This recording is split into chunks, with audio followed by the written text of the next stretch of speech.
L'homme qui faisait tourner les têtes. Dans la ville bouillonnante de Djamara, où les rues sont pleines de klaxons, de marchés colorés et de vie, un nom résonne dans toutes les conversations, Malik. Un jeune homme au charme envoûtant, d'une élégance rare. Toujours vêtu avec classe, il portait des costumes taillés sur mesure, des chaussures lustrées et un parfum qui laissait une trace invisible, mais puissante, derrière lui. Son sourire?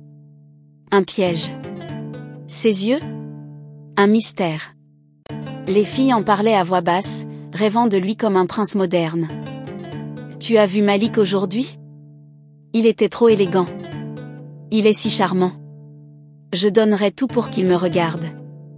Les étudiantes, les commerçantes, même les femmes mariées, succombaient à son aura. Chaque week-end, dans les soirées huppées ou les ruelles plus sombres, on le voyait, entouré, admiré, presque vénéré. Mais ce que personne ne savait, c'était que derrière ce masque d'homme parfait se cachait une autre réalité, bien plus sombre. L'ombre derrière le charme. Ce que les filles ignoraient, c'est que Malik ne gagnait pas sa vie par des moyens honnêtes. Sous ses airs de gentleman, il était l'un des hommes les plus dangereux de la ville. Chef d'un gang secret, il dirigeait des affaires illégales. Petit losange bleu vol sophistiqué. Petit losange bleu trafic d'armes. Petit losange bleu arnaque et chantage. Petit losange bleu expédition punitive sur ceux qui lui manquaient de respect. Dans son luxueux appartement, des valises remplies de billets s'empilaient, mais son plus grand trésor, c'était son réseau de séduction. Il utilisait les femmes comme des pions dans ses affaires. Certaines transportaient des colis sans savoir qu'elles livraient de la drogue, d'autres servaient d'appât pour piéger ses ennemis.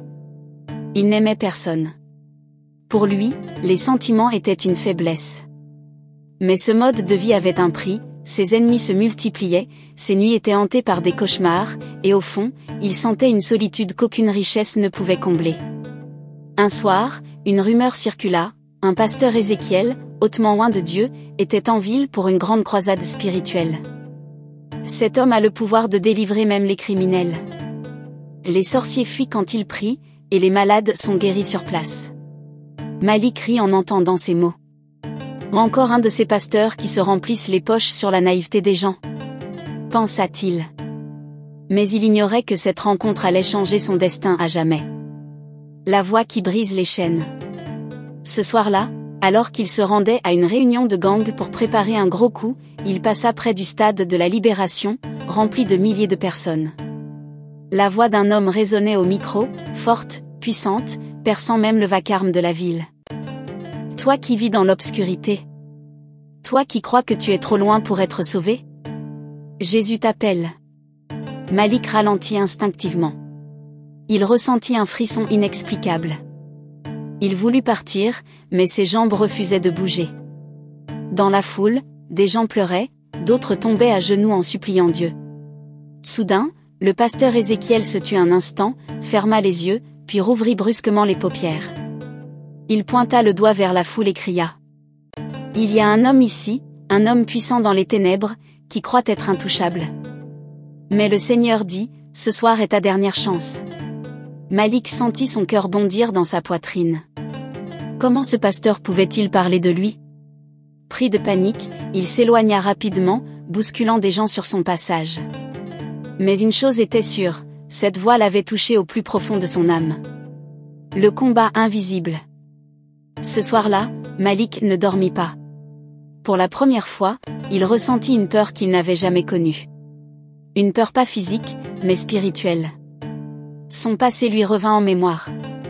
Cranéos en croix les hommes qu'il avait trahis. Cranéos en croix les vies qu'il avait détruites. Cranéos en croix toutes ces filles qu'il avait utilisées et abandonnées. Il se leva, attrapa une bouteille de whisky, en but une gorgée, mais la recracha immédiatement. Un malaise inexplicable s'empara de lui. Il ressentit une lourdeur sur sa poitrine, comme si quelque chose tentait de l'écraser. Puis, sans comprendre pourquoi, il se mit à pleurer. L'homme impitoyable, le séducteur irrésistible, le criminel sans remords, était en train de fondre en larmes comme un enfant. Il se souvint des paroles du pasteur. Ce soir est ta dernière chance. Et s'il mourait cette nuit? Et si l'enfer était réel? Soudain, il sut ce qu'il devait faire. L'appel du salut. À l'aube, Malik prit une décision qu'il n'aurait jamais imaginée, retourner voir le pasteur Ézéchiel. Les gardes du stade tentèrent de l'empêcher d'entrer, mais lorsqu'ils entendirent son nom, ils s'écartèrent avec prudence. Devant le pasteur, Malik tomba à genoux. « Pensez-vous qu'un homme comme moi puisse être pardonné ?» demanda-t-il, la voix brisée. Le pasteur posa une main ferme sur son épaule et lui répondit. « Mon fils, Jésus est venu pour des hommes comme toi. » Et là, sous les yeux de milliers de témoins, Malik pleura toutes les larmes de son corps et donna sa vie à Dieu. Le nouveau Malik. L'homme que les rues craignaient était devenu un serviteur de Dieu. Il quitta le gang, rendit l'argent volé, demanda pardon à toutes les femmes qu'il avait blessées et devint un prédicateur à son tour. Les anciens membres de son gang tentèrent de le faire revenir, d'autres voulurent le tuer, mais il était sous la protection divine. Son témoignage devint célèbre, de criminel à serviteur de Dieu. Dans les rues où il faisait trembler les cœurs, il apportait maintenant la paix et la vérité. Abonne-toi pour ne pas manquer nos prochaines histoires. La morale consciente de cette histoire est que la beauté et le charme ne sont rien sans un cœur pur. Beaucoup de jeunes filles furent trompées par Malik, mais au final, elles réalisèrent que seule la vérité et l'amour de Dieu sont éternels. Dieu n'est jamais loin, même des âmes les plus perdues.